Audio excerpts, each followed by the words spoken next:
Чуждоезиков център Браво е единственият езиков център в България, в който се преподава по Калън метод. За сега в София и в Бургас, а за в бъдеще и на други места. English in a quarter of the time. Това е мотото на Калън метод.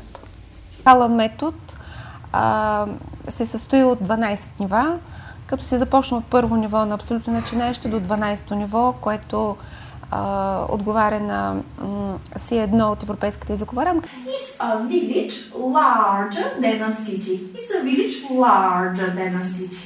No, A village isn't larger than a city. A village is smaller than the city. Калън метод ли? Това е начинът, по който вие можете да започнете да говорите английски по възможно най-бързия начин, тъй като през цялото време упражнявате своите умения в говоренето, слушането и разбирането на езика.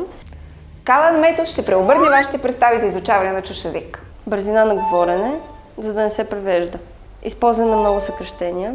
При въпрос курсистът трябва да отговаря с пълен отговор, за да добива практика на говорене. Когато за първи път те дойдат в класната стая, въпреки че те преди това са чували и знаят, че това е нещо съвсем различно, че в Браво, в нашия езиков център, изключително много се набляга на говоренето.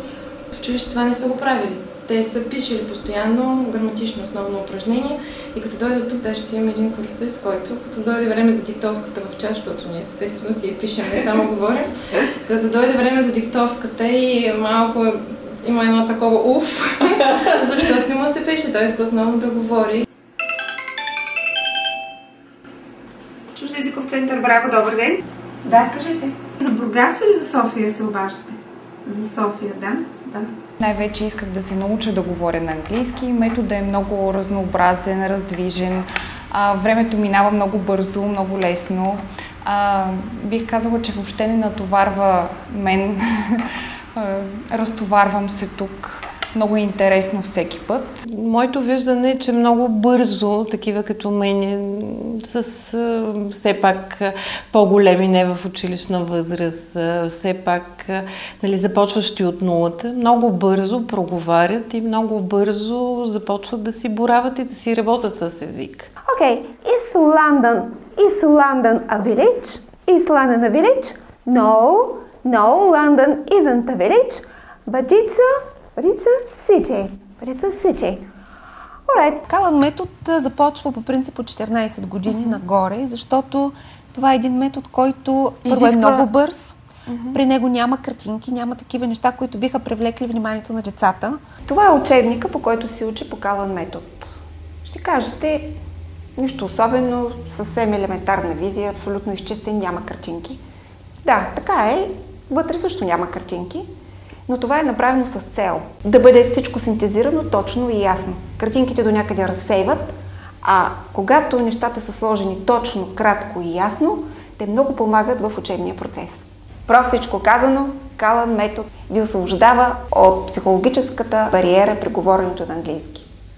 Проверих на доста места и това, че избрах този метод, простата причина беше, че много се говори. За много кратко време аз проговорих и прописах. Is this a wrist? Is this a wrist? No, it isn't a wrist, but it's a waist. Не можех свободно да говоря с хора, въпреки че ги разбирах на английски. Исках да преодолея тази психологическа бариера на това човек да се отпусне и да започне да говори. Калън метод ще ви накара да се почувствате комфортно в среда от английско говорящи. На мен лично много ми помогна. Намерих си нова работа, придобих друго самочувствие някакси с езика и мисля да продължавам по този метод до края. С времето нещата стават все по-лесни, дори и да правя грешки, вече се чувствам много по-уверена и много по-спокойна да говоря. Калън метод ще ви накара да забравите страховете и задръжките си. При нас наистина самочувствието би било много по-високо, ако можем да комуникираме с света, който говори английски.